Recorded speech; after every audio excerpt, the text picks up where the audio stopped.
What's up, guys? So we are back for another video.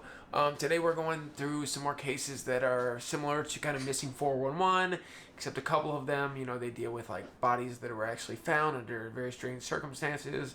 I just wanted to share a couple more of these with you guys. I'm going to try to be making a video every week from now on. So yeah, you can expect that. But yeah, let's get into the first case. Number 1.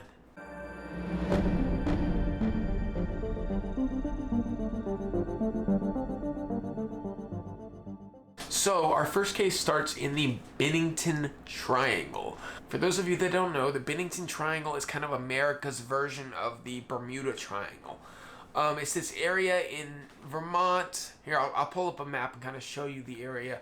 But it's supposed to be one of the most haunted places in the U.S. There's a lot of really weird stuff that happens there. A lot of missing people, a lot of strange sightings, stuff like that.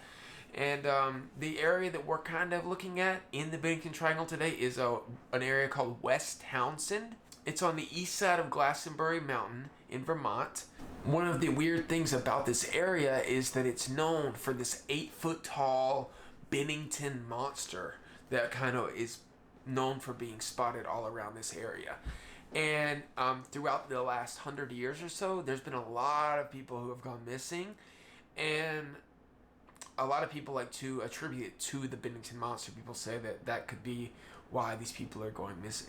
The reason this area is kind of known so much for being a ghost town, it's kind of unironically called a ghost town, not only because it's haunted, but also because nobody really lives there. It's just like this area that was really popular during the logging boom back in the day, and then once everything kind of died down, it just became abandoned, and so it's just literally a ghost town. I mean, nobody lives there anymore.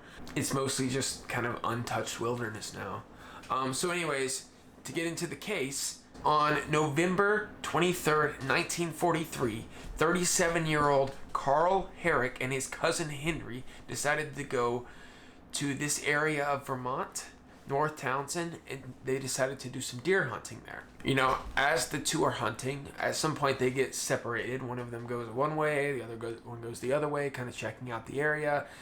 And at some point they couldn't find one another. So Henry starts looking for his friend Carl. He's yelling for him, looking all around, and he can't find him no matter what. And as he's looking around, he's thinking, he starts to get this weird feeling. He's like, maybe I should go back to the camp. Maybe he's at the camp waiting for me. Maybe, if I go there, wait a few minutes, he'll come and meet me there.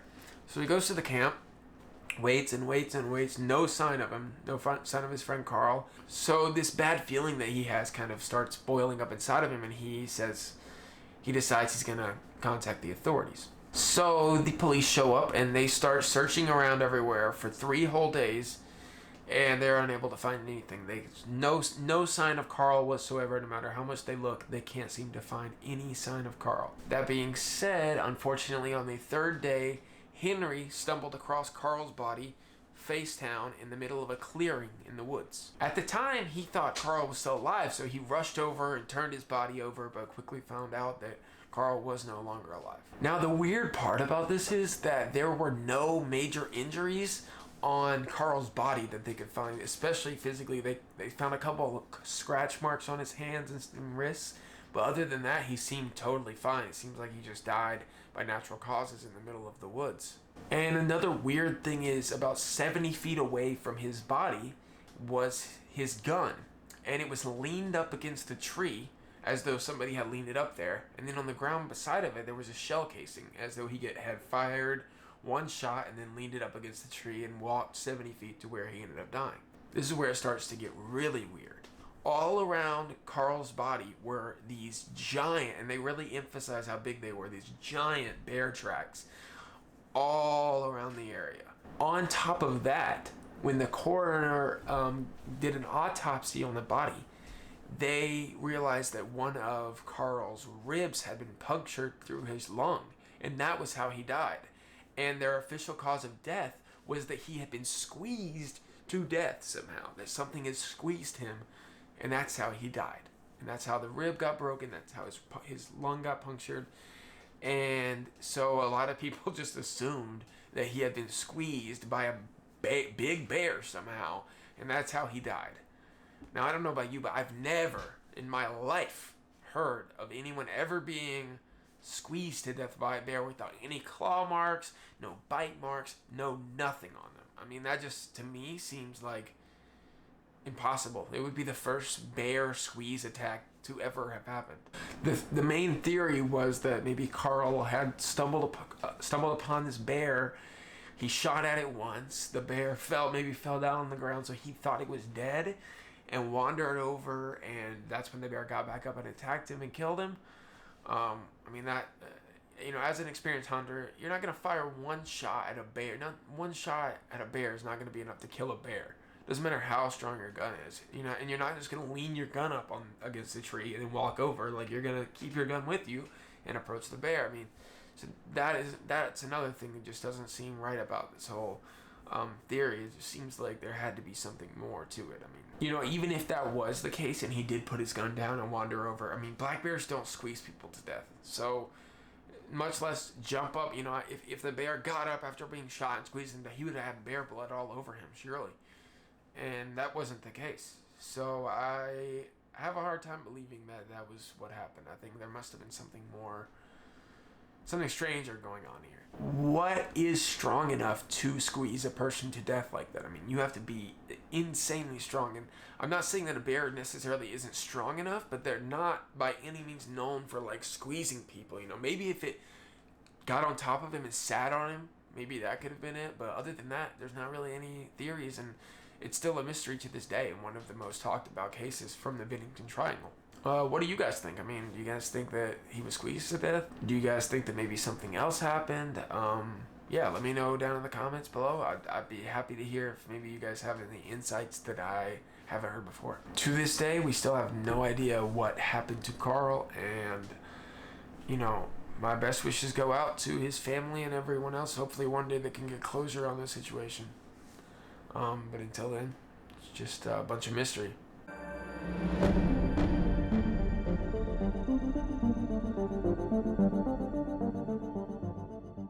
Alright, so for this next case, we're going to fast forward to October 19th, 1973. James Duffy and his family are going camping at Lake Wenatchee, I believe is how you pronounce it, in Washington. It was basically this cool area where cars would pull up to this lake and camp kind of along the water of the lake, this big lake.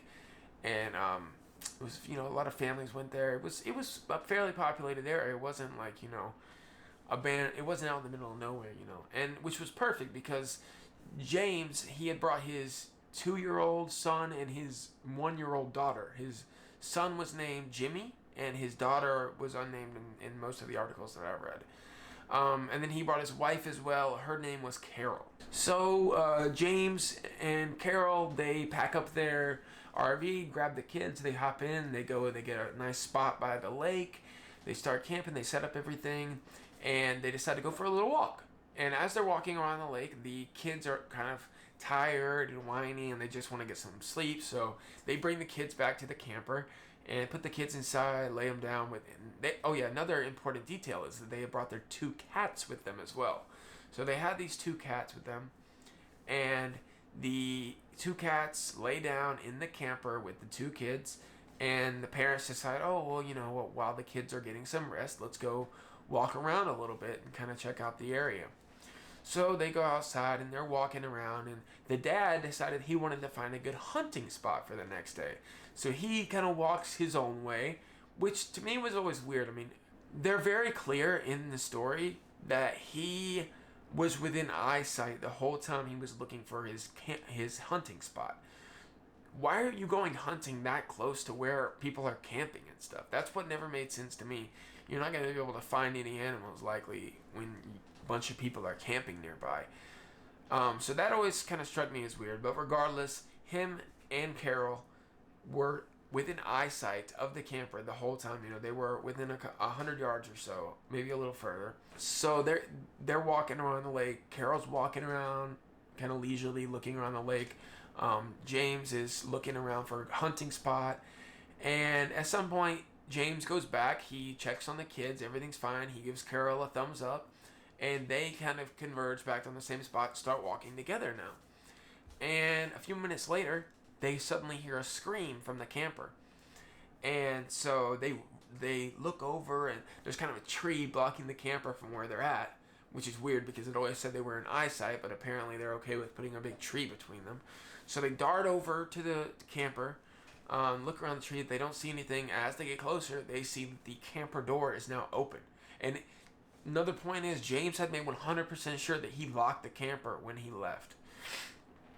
So he rushes over, rushes inside, and now this is where it's going to start getting weird. The daughter and the cats are still asleep in the camper. Now remember, something had screamed. So they were able to sleep through that somehow. And on top of that, Jimmy, the boy, the two-year-old boy, had vanished without any sign of a struggle, nothing. He was gone. And somehow the three people inside, the two cats and the little girl, were able to sleep through that. I don't know how, especially when someone screamed, but somehow they did apparently. And, you know, the parents start looking around everywhere. They're panicking. They're freaking out. They call law enforcement. Law enforcement comes. They do a search. No sign of the kid. They're never able to find the kid. And they were able to talk to every single person that was staying at the campground that day.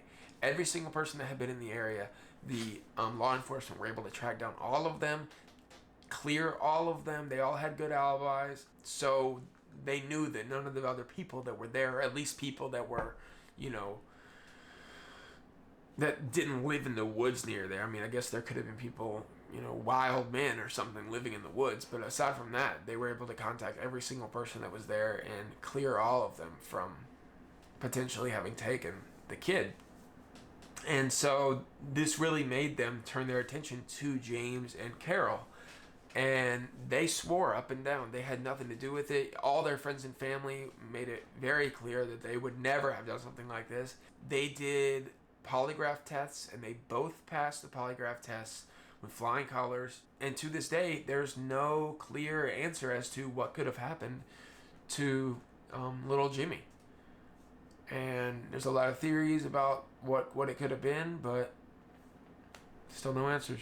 You know, the crazy thing is that, you know, like I said, Jimmy was 2 years old, and a lot of friends and family had made it very clear to law enforcement that Jimmy was a very frail kid. You know, he wasn't a kid that's just going to get up and take off running on his own in the middle of the woods, you know. Especially with all those people looking for him, he wouldn't have gotten that far on his own. And he wouldn't have even wanted to go on his own that far anyways. So it just doesn't really make sense that he could have just taken off and avoided law enforcement, avoided everybody by himself like that without anybody seeing him take off. I mean, it just seems extremely unlikely to me. But hey, let me know if y'all have any theories. Maybe you guys have some insight into this. But yeah, let me know in the comments down below.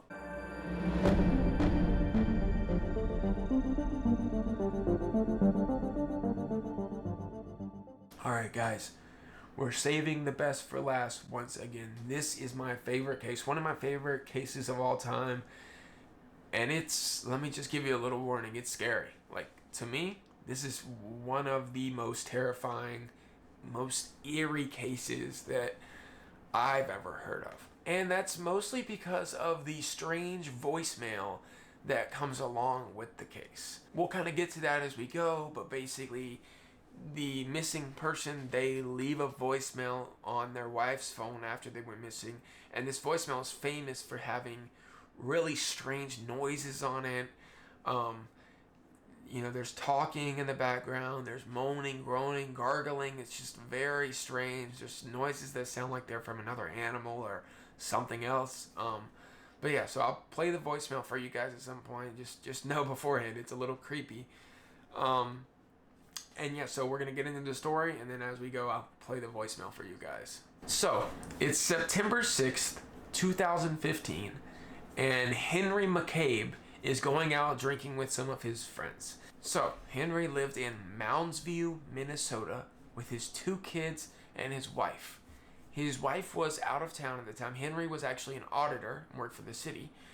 His wife was out of town at the time, and he decided he wanted to go out with some friends.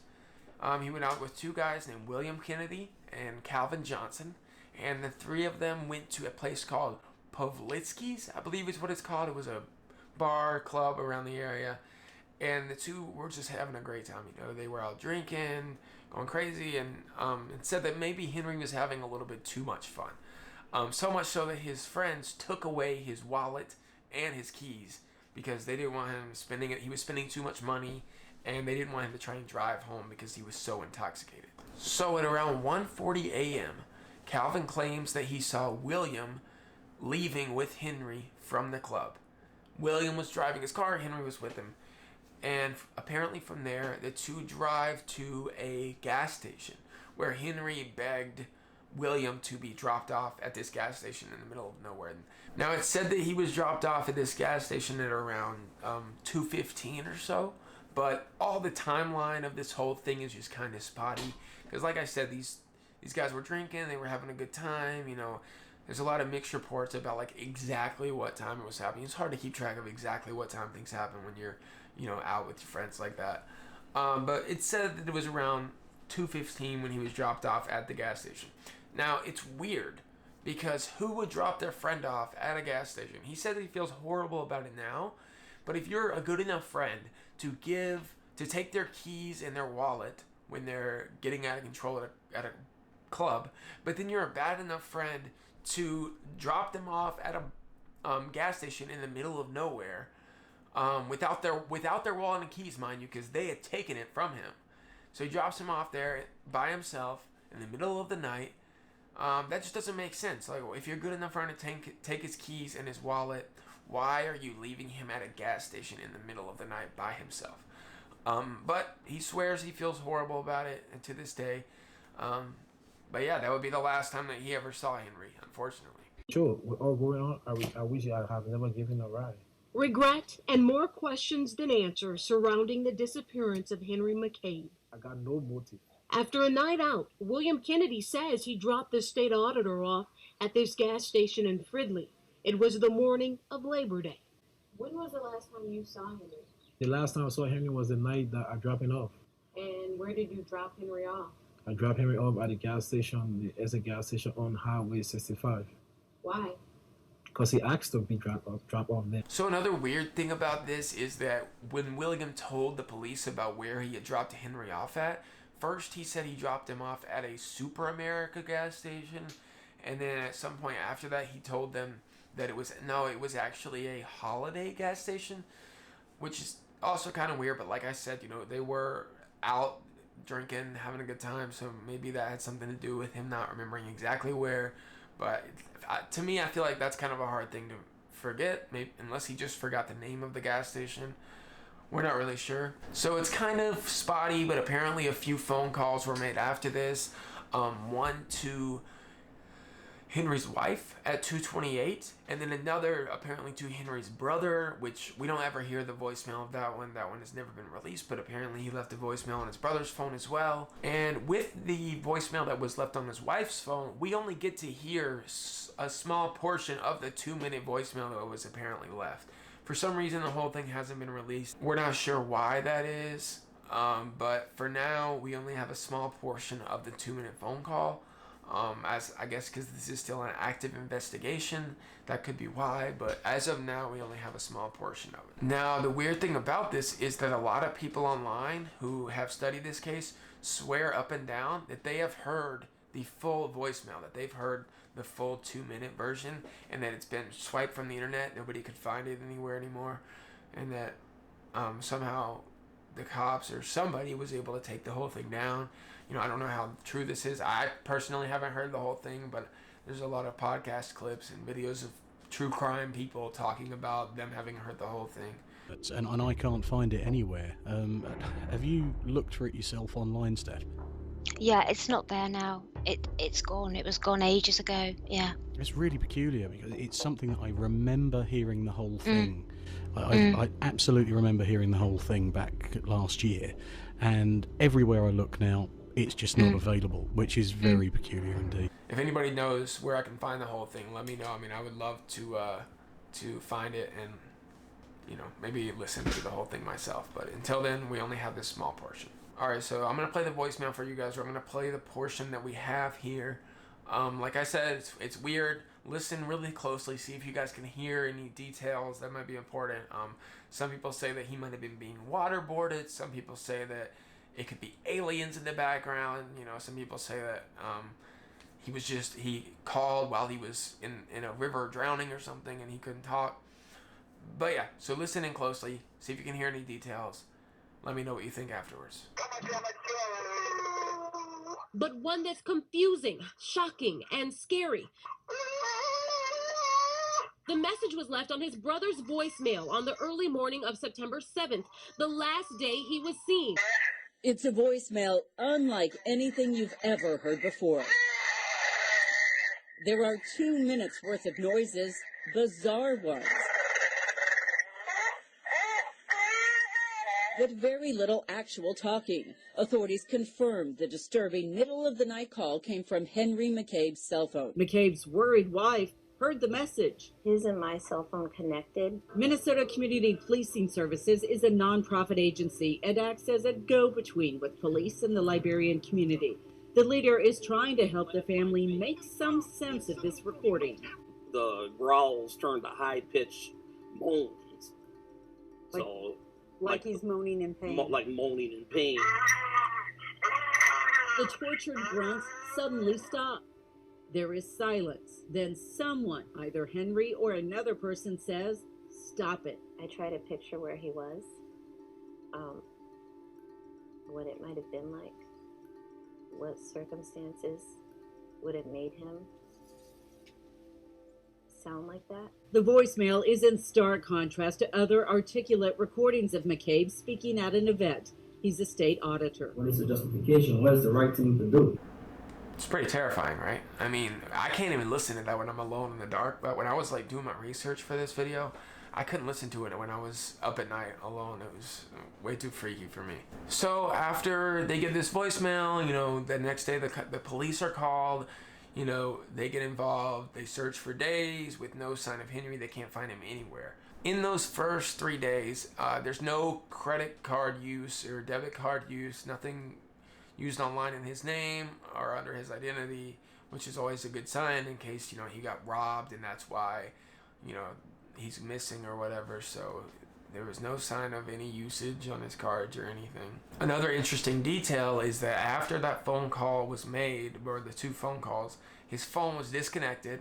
So somebody took out the battery, turned it off, and it's never been connected since that phone call were made. It's almost like the people purposefully made the phone call somehow, 2 phone calls, and then turned off the phone right after that, as though maybe they were trying to leave a voicemail.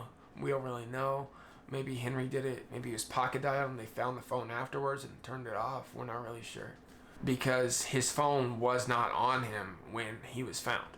So we know that someone must have taken it. There was no phone in the lake. There was no phone on his body.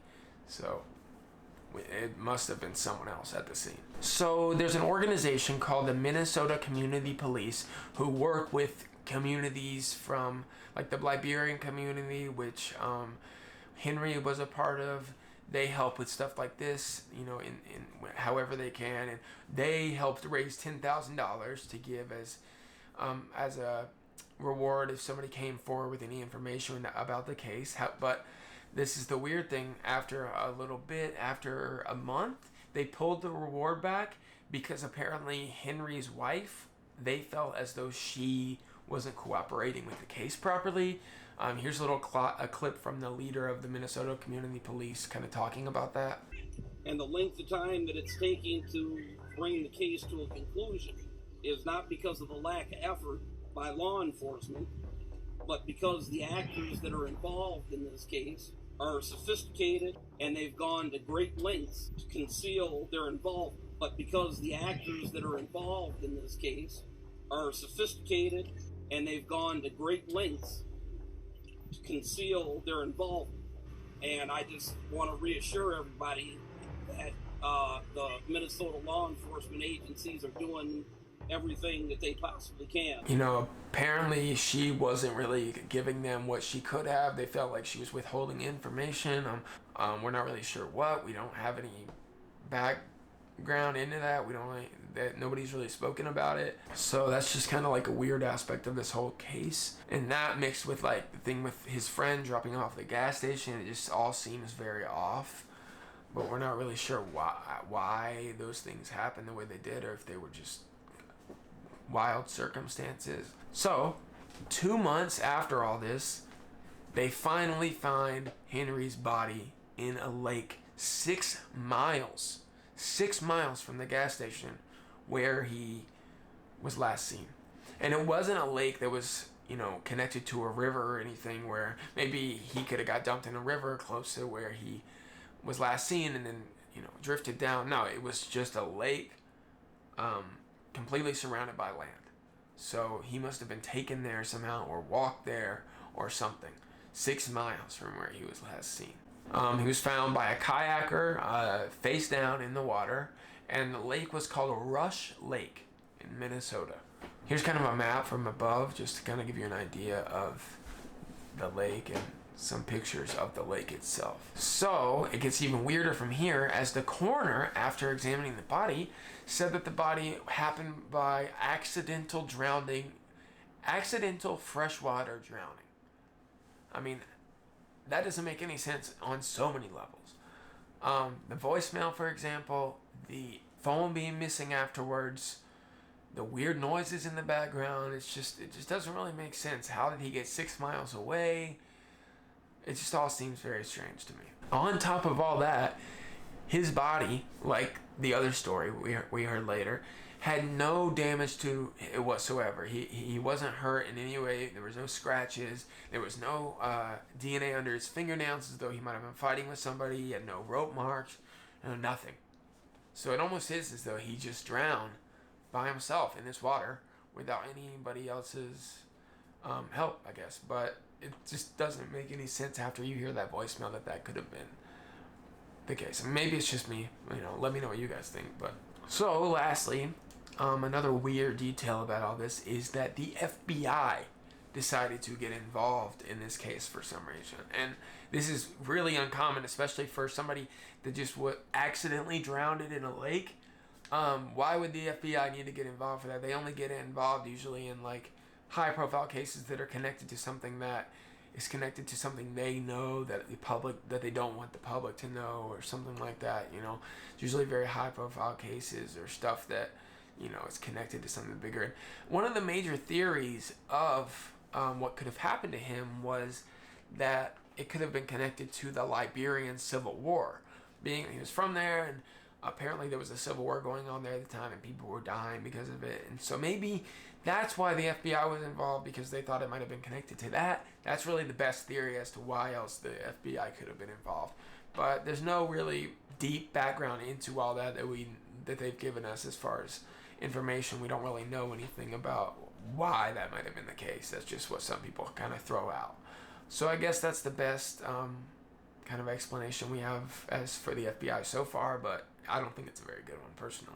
So let's get into like some of the other theories. Like I said, there's the Liberian Civil War theory. There's another one surrounding the smiley face killers. We find it on a tree at the Port of Albany, New York. A smiley face painted in white, staring back at us. Retired detectives Kevin Gannon and Anthony Duarte came to find out. They believe a gang of killers may have murdered as many as 40 college-aged men in nearly a dozen states, leaving these 6 miles as their trademark. Why would the killer or killers put the bodies in the water? Detective Duarte says water makes it the perfect crime. It makes it look like a drowning instead of a murder, and it erases key evidence such as fingerprints or hair fibers, so the killer can't be identified. That being said, I don't think there was a spot. From what I heard, no smiley face has been found near Henry's body, where his body was found, but maybe they missed it. Maybe they weren't considering it at the time. Who knows? I mean, it was 2 months after that they found the body, so maybe the smiley face was taken down by that point. We're not really sure.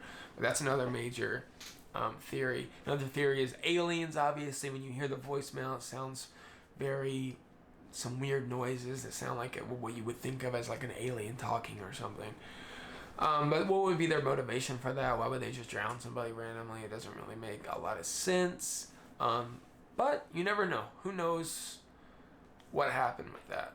Another one is that he just accidentally drowned, and maybe that really is just what happened. Another one is that he was maybe given like a date rape drug at the club, and he was very, very intoxicated, and maybe that's why he stumbled away.